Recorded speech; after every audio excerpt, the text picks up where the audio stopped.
Hello dear students, this is SP Singh. आइए शुरुआत करते हैं नए टॉपिक की एक स्लोगन के साथ। आइए लॉकडाउन रहते हुए अनलॉक करें अपनी स्टडी को। इस स्लोगन के साथ आज का लेक्चर पढ़ेंगे। उम्मीद है ये सेशन आपको बहुत अच्छा लगेगा। ये टॉपिक आपकी हर एग्जाम में, चाहे वो CTET, REET, MPTET, Super TET, UPTET या फिर अदर स्टेट के किसी भी टेट के लिए भी बहुत ही महत्वपूर्ण होगा। मुझे ये कहने की जरूरत नहीं, आप इसको पढ़कर देखिए, इससे संबंधित क्वेश्चंस कितनी बार आए हैं। तो इस सेगमेंट में पढ़ते हैं एक थ्योरी जिसे बहुत बार पूछा गया है, बहुप्रतिभा का सिद्धांत।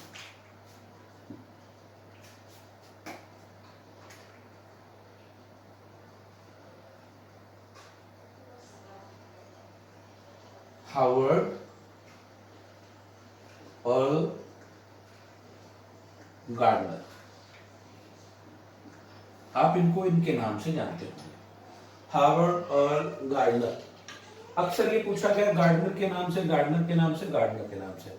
ओके गाइस, इनकी एक थ्योरी है जिसे किस नाम से जाना गया, बहु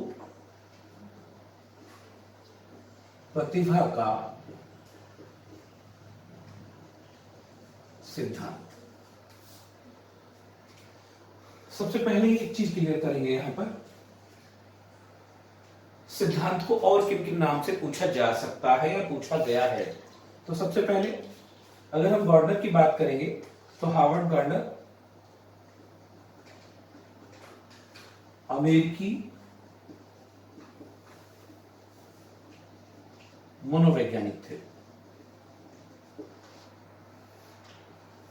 इनकी प्रसिद्धि जिस सिद्धांत से हुई है उसे कहते हैं बहुप्रतिभा का सिद्धांत। इसे दूसरे नाम से बहु बुद्धि का सिद्धांत भी कहा जाता है।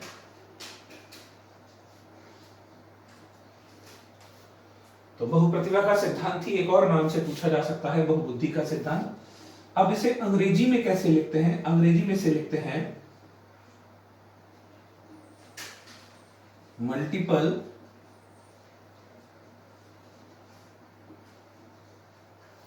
Intelligence theory.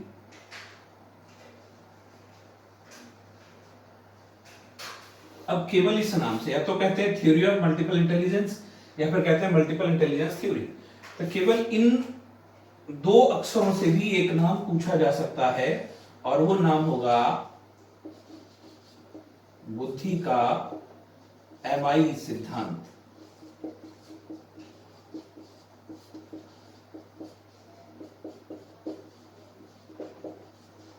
सवाल अपने अपने स्टैंडर्ड के अनुसार होता है।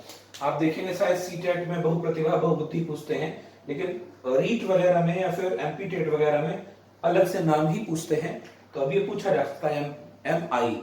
मोस्टली मुझे पता है कि आप सब लोग एमआई का फोन चलाते होंगे तो शायद भूल जाएंगे, और भरोसा मुझे इतना है कि जब ये पूछा जाएगा तो पहला ऑप्शन भी आपको देंगे मोबाइल से संबंधित, नेटवर्किंग से संबंधित। Don't forget MI multiple intelligence. तो एम और आई यहां से पूछा जाता है इसका। एमआई थ्योरी किसने दी है? तो पूरा नाम है हार्वर्ड और गार्डनर। अब समझिए सिद्धांत का प्रतिपादन इन्होंने, सिद्धांत प्रतिपादन की शुरुआत या सिद्धांत पर सबसे पहले जो कार्य करना शुरू किया था वो था 1983।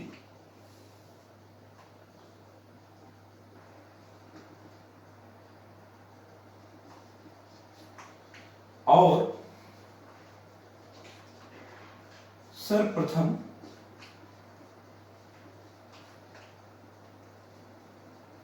वेरी वेरी इंपॉर्टेंट 7 प्रकार की प्रतिभाओं, अब यही प्रतिभाएं आपकी बुद्धियां हैं। 7 प्रकार की प्रतिभाओं का वर्णन किया, जिन्हें एक निर्धारित सूत्र,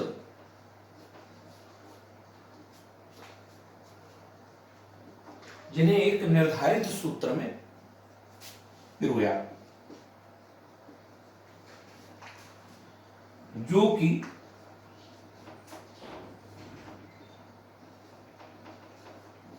अस्थायी क्रम में था। समझिए आप, 1983 में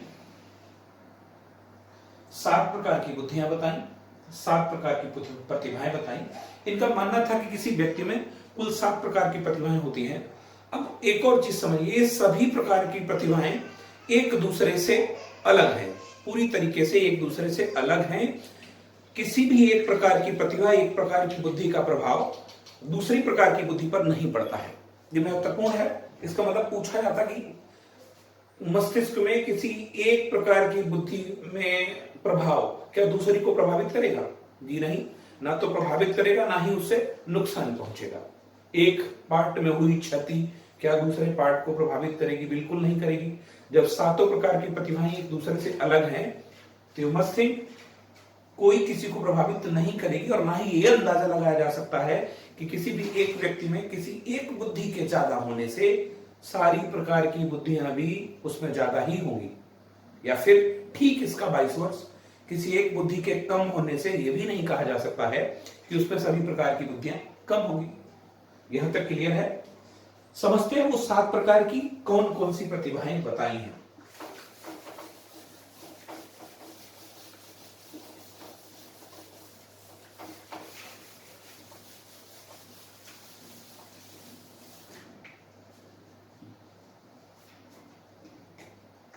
सबसे पहली बताई भाषाई।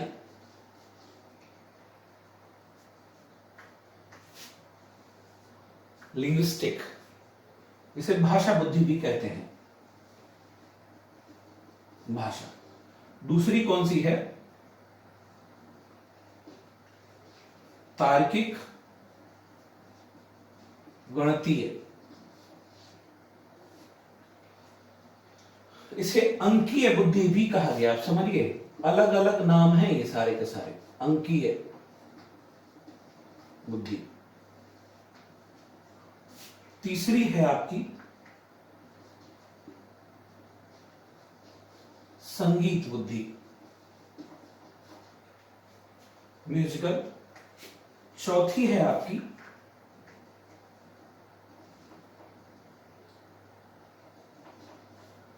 शरीर गति, संवेदी। और पांचवी है आपकी स्थानिक बुद्धि। इनकी 3 अलग कैटेगरी है, 2 की अलग कैटेगरी है। और छठवीं है आपकी अंतः वैयक्तिक बुद्धि। और 7वीं है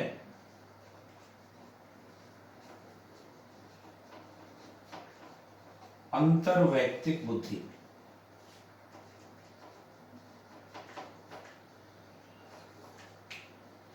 अब गार्डनर के अनुसार अगर हम बात करेंगे तो इन 2 प्रकार की बुद्धियों को, बहुत इंपॉर्टेंट है, पहली तो भाषा है और दूसरी अंकीय गणितीय नंबर है। इसको स्कूल में बहुत, विद्यालय में बहुत महत्वपूर्ण स्थान दिया जाए। ये स्कूलों में महत्वपूर्ण या यूं कहिए विशेष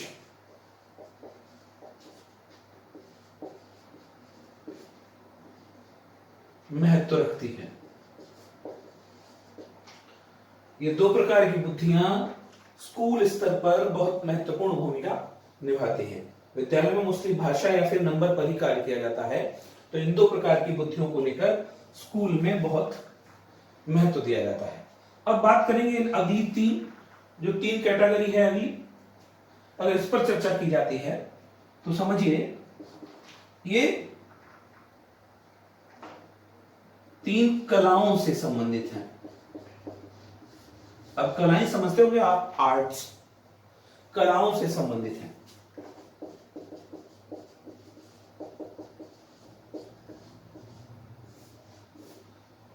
मध्य की 3 बुद्धियों को कार्टर ने कलाओं से संबंधित माना है, जिसमें संगीत बुद्धि है, शरीर गति संवेदी बुद्धि है, स्थानिक बुद्धि है, और अंतिम 2 को व्यक्तिगत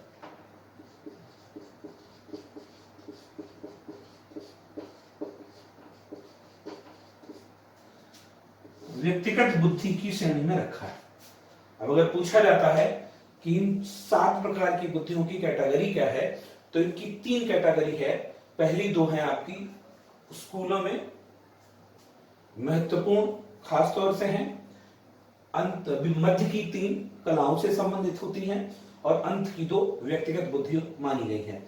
इसमें भाषा, लिंग्विस्टिक इंटेलिजेंस हुई, रीजनिंग इंटेलिजेंस हुई, या फिर नंबर इंटेलिजेंस हुई, म्यूजिकल इंटेलिजेंस हुई, शरीर गति, इसका मतलब बॉडी मूवमेंट से रिलेटेड है ये, स्थानिक को स्पेटियल बोलते हैं, स्पेटियल, और छठवीं अंतः व्यक्ति को इंटरपर्सनल। बहुत सारे लोग इन दोनों को सेम समझ बैठते हैं, ऐसा नहीं है। अंतः व्यक्तिक बुद्धि इंट्रापर्सनल और इंटरपर्सनल पे, अंतः इंट्रापर्सनल है और अंतर व्यक्तिक इंटरपर्सनल है। ये 7 प्रकार की बुद्धियां जिनका प्रतिपादन, जिन पर कार्य गार्डनर ने कब किया था? 1983 में। ओके गाइस, यहां तक किसी को कोई दिक्कत नहीं है? अब देखेंगे इनको और समझने की। अगर हम यहां बात करेंगे, ये मैं इतना इरेज करता हूं क्योंकि इसी पर आगे समझना है।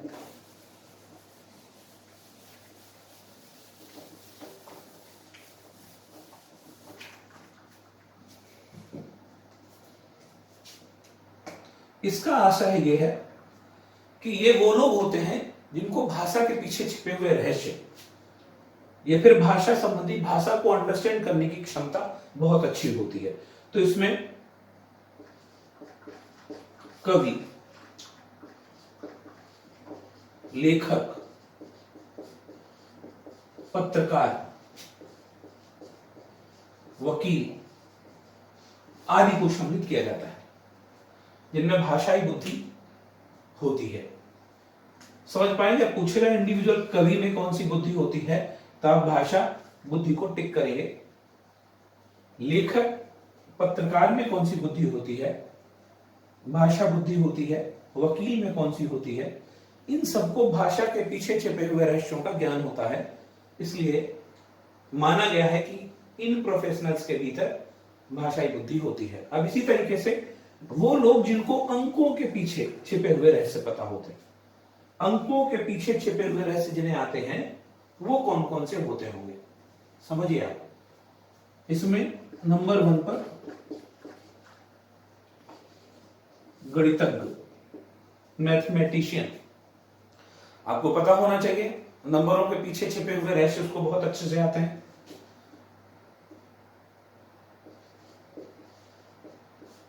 लेखाकार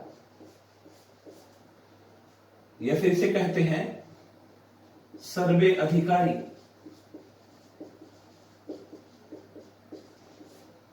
और सीएस, चार्टर्ड अकाउंटेंट। आप याद रखेंगे गणितज्ञ, सर्वे अधिकारी, सीएस, इनमें कौन सी होती है? इनमें अंकी, या फिर अगर यही बात करी जाएगी तो कंप्यूटर डाटा प्रोग्रामर जो होते हैं उनमें भी कौन सी होती है? उनमें तार्किक, गणितीय, अंकीय बुद्धि ही होती है। अब अगर बात करेंगे संगीत बुद्धि, तो इसमें क्या होता है? स्वरों के पीछे छिपे हुए रहस्य। खास चीज समझिए, लय ताल का ज्ञान बहुत अच्छा होता है इनको। संगीत बुद्धि में वो लोग होते हैं जिनको स्वरों का आरोह अवरोह, स्वर, लय, ताल, इनका बहुत अच्छे से ज्ञान होता है, उनमें संगीत बुद्धि होती है। तो यहां पर गायक, संगीतकार,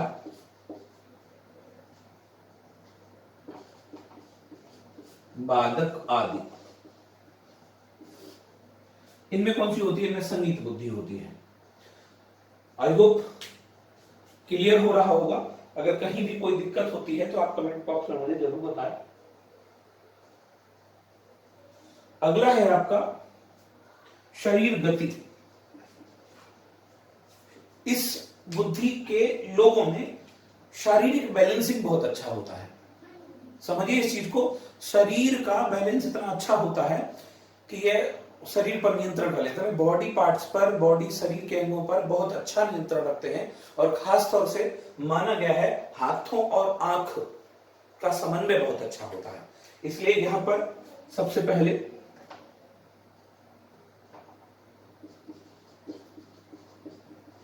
जिम्नास्ट, एथलीट,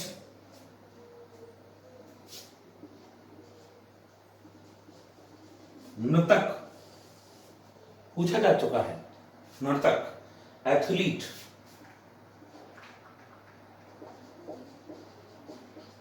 सर्जन। आप देखेंगे शायद ये दोनों सवाल पूछे जा चुके हैं अभी लेटेस्ट सीटेट में। सर्जन में कौन सी बुद्धि होती है? सर्जन सर्जरी वाला डॉक्टर। पायलट में कौन सी बुद्धि होती है? शरीर गति संवेदी बुद्धि होती है। तो शरीर गति संवेदी बुद्धि वो लोग जिनके अंदर शारीरिक अंगों के नियंत्रण की विशेष क्षमता होती है। अगला है स्थानिक बुद्धि। इसमें क्या होता है? इसमें वो लोग होते हैं जिनका दृष्टि संयोजन बहुत अच्छा है, यानी किसी चीज को देखना है और देखकर इमेजिनेशन करना, कल्पना करना है। तो इसमें चित्रकार,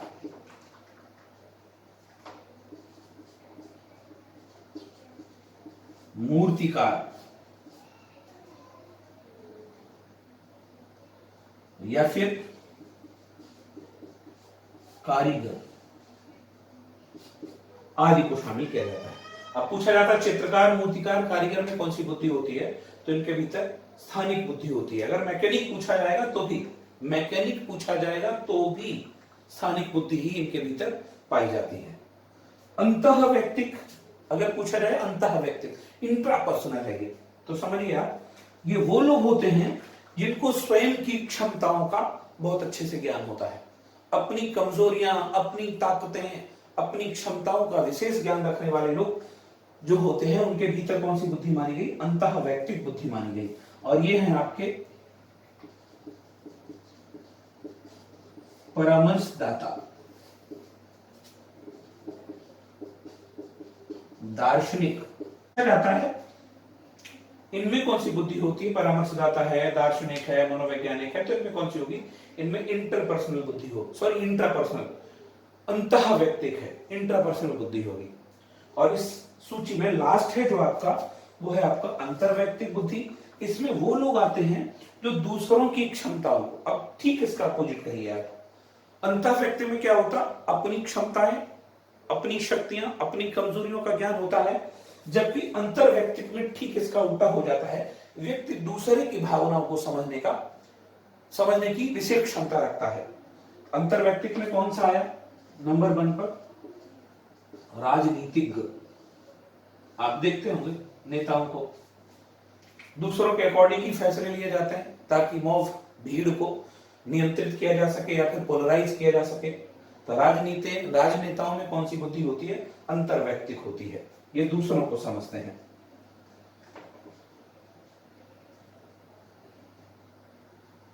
अगला है विक्रेता। दुकानदार को देखे आपकी पॉकेट से कैसे पैसे निकालने हैं, वो भी आपको समझने के अनुसार ही आपको कोई आइटम दिखाएगा, तो विक्रेता हुआ। या फिर कोई बड़ा बिजनेसमैन, व्यापारी। अब इनमें देखेंगे इनमें कौन सी है? इनमें अंतर्वैयक्तिक बुद्धि होती है। एक खास बात समझने की कोशिश करें आप, है तो साथ ही अगर यहां बात की जाएगी, आपसे बार बार सवाल पूछा जाए कि गार्डनर ने कितनी बुद्धियां बताई, तो आई होप कि आप कंफ्यूज मत होइए, केवल 7 प्रकार की बुद्धियां ही जवाब दीजिए। लेकिन अगर कहीं टेक्निकल और समझना है और कहीं अलग से सवाल पूछा जाता है, तो इसमें उन्होंने 2 बार परिवर्तन भी किया है। गार्डनर ने 2 बार इस सिद्धांत में परिवर्तन किया है। और अगर आपको याद रहे तो फिर पहला तो 1883, पहला परिवर्तन कब किया उन्होंने? 1998 में। बुद्धि का 8वां प्रकार। समझिए आप, 1998 में बुद्धि का, अगर क्लियर नहीं हो रहा है तो मैं इरेज कर देता हूं, आप देख लीजिएगा, दोबारा लिखता हूं आपको। ये 7 तो आपको याद रहेंगे। इनमें किसी प्रकार का कोई डाउट है तो आप पूछ लीजिएगा कमेंट बॉक्स में जाकर। अगर पूछा जाए बुद्धि का 8वां प्रकार,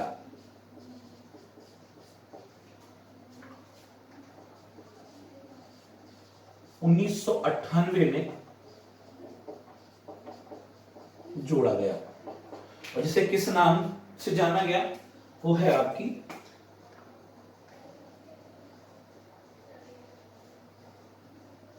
प्रकृतिवादी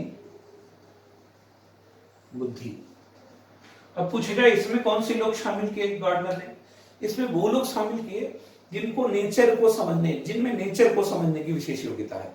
तो यहां पर नंबर 1 पर अगर किसी को शामिल करते हैं तो किसान है, या फिर प्रकृति प्रेमी, किसान है, प्रकृति प्रेमी है, जीव वैज्ञानिक है, इन सबको किसमें शामिल किया गया?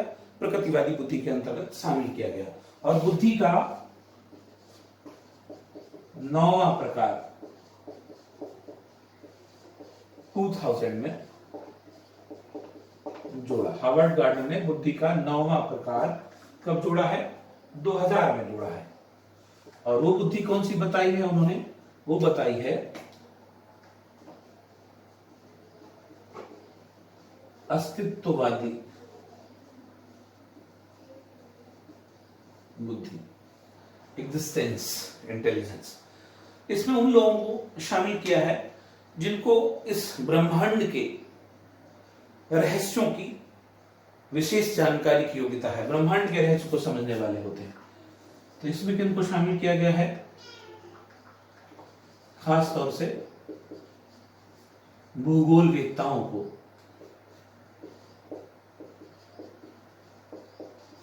या फिर नक्षत्र विज्ञानी। तो भूगोलवेत्ता, नक्षत्र, आई होप यहां तक ये सवाल नहीं पूछा जाएगा।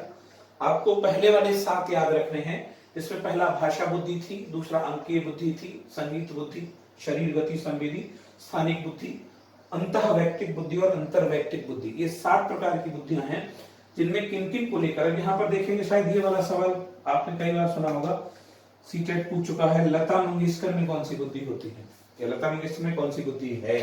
आप आइडेंटिटी करिए इनमें और आराम से जवाब दीजिएगा। कहीं कोई डाउट है तो मैं आपके साथ हूं, थ्योरी को समझिएगा। इससे संबंधित क्वेश्चंस अगले लेक्चर में मैं लेकर आऊंगा, जिन पर चर्चा करूंगा। अगर कहीं कोई डाउट है तो आपसे बार बार कह रहा हूं कि आप मुझे कमेंट करिए, आपके समस्याओं का, आपके सवालों का समाधान विश्वास के साथ किया जाएगा, सही तरीके से किया जाएगा, आपको कोई धोखा देने की बात नहीं की जाएगी। और मेरा एक ही अंतिम उद्देश्य है कि आप जिस एग्जाम को लेकर बैठे हैं, आप जिस एग्जाम में अपीयर होने जा रहे हैं, वो कोई भी एग्जाम टीचिंग से संबंधित क्यों ना हो, जिसमें साइकोलॉजिकल प्रॉब्लम अगर कहीं पर है तो उसका समाधान मैं आपको दूंगा। और लगातार आप पढ़ते रहिएगा। उम्मीद है ये सेशन आपको पसंद आया होगा। अंत में बस इतना ही कहना चाहूंगा, चैनल को ज्यादा से ज्यादा लाइक और शेयर, सब्सक्राइब करते रहिएगा। वीडियो को पूरा भी देखिएगा। आपसे इसलिए कह रहा हूं क्योंकि ये चीजें मुझे प्रेरणा देंगी। मैंने 4 महीने के बाद रीस्टार्ट किया है। अगर ये मुझे मिल जाएगा तो आप समझते हो कि लॉकडाउन में क्लासरूम नहीं है मेरे पास। क्लासरूम में तो आपको पता ही है कि मैं कैसे पढ़ाता हूं, लेकिन अगर वीडियो के आधार पर मुझे आप प्रेरित करेंगे तो मैं भी आपके साथ बहुत अच्छी मेहनत कर पाऊंगा। Thank you. ख्याल रखिएगा, पढ़ते रहिएगा।